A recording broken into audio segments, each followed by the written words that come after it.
This video will show you how to remove public from URL in Laravel application. So go to your Laravel root directory.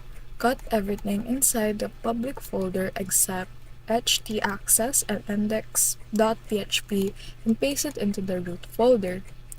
Now open index.php from the root folder and change the path.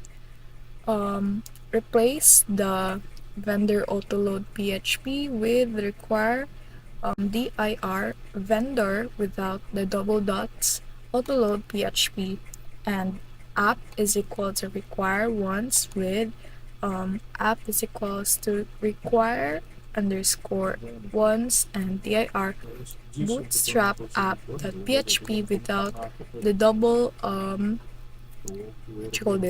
the double dots.